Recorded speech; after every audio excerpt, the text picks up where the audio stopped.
আসসালামু আলাইকুম, সবাই কেমন আছেন? আমি ভালো আছি। তো আজকে আমি রান্না করতেছি।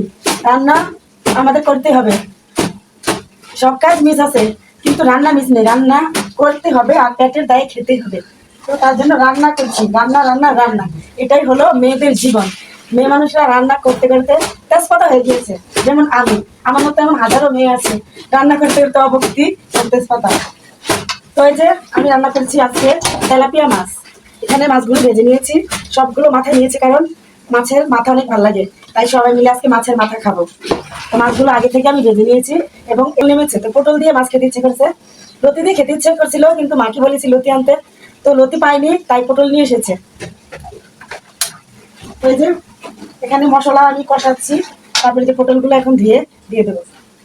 লম্বা লম্বা পটল, পটল খেতে কিন্তু মাঝে মধ্যে ভালো। তরকারিগুলো কষিয়ে নিচ্ছি। পটলটা ভেজে রান্না করলে মজা লাগে, আবার এমনিও রান্না করলে ভালো লাগে, দুই রকম ভাবে রান্না করা যায়। তবে আজকে আর পটল ভেজে রান্না করবো না, আজকে এমনিই কষিয়ে রান্না করছি। আর এদিকে একটু গরুর মাংস রান্না করবো, কারণ আমার আব্বু মাছ খায় না, কোনো মাছই সে খেতে চায় না। তো তার জন্য আমার আব্বার জন্য একটু গরুর মাংস ভুনা করে দিব, এগুলো দিয়ে আমার আব্বা ভাত খাবে। তো মশলা কষাচ্ছি। তো এখন আমি দুটো টমেটো, টমেটো না দিলে তরকারি একদম ভালো লাগে না, তো সাথে দুটো টমেটো দিয়ে দিলাম। তো এখন আমি গরুর মাংসটা কষিয়ে নিচ্ছি। আর গরুর মাংসতে কাঁচা পেঁয়াজ দিলে তাহলে স্বাদ হয়। কষানোর পরে যদি একটু কাঁচা পেঁয়াজ এভাবে দিয়ে দেন তাহলে কিন্তু গরুর মাংসটা অন্যরকম একটা স্বাদ চলে আসে। আমি সবসময় মাংস রান্না করলে ঠিক এভাবেই কিছু কাঁচা পেঁয়াজ অ্যাড করে দিই, তাহলে কিন্তু খুব মজা হয়। এর মধ্যে ভেন্ডি ভাজিও করবো। ভেন্ডি ভাজি আমার ছেলে খুব পছন্দ করে এবং আমার কাছে খুব ভালো লাগে, তো এর সাথে ভেন্ডি ভাজিও করবো। হোক আলহামদুলিল্লাহ, আল্লাহ পাক যা রিজিকে লিখে রেখেছেন তাই আমাদের খেতে হবে।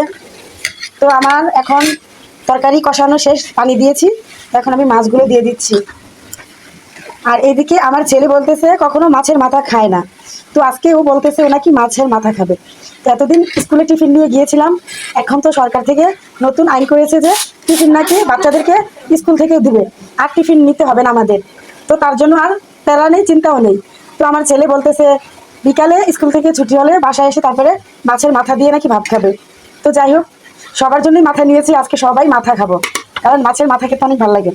কার ভালো লাগে জানি না, তবে আমাদের খুব পছন্দ। আর এদিকে আমার মাংস হয়ে যাচ্ছে। তো এখন আমার রান্না বান্না চলতেছে, সবাই আমাদের জন্য দোয়া করবেন। সবাইকে আল্লাহ হাফেজ।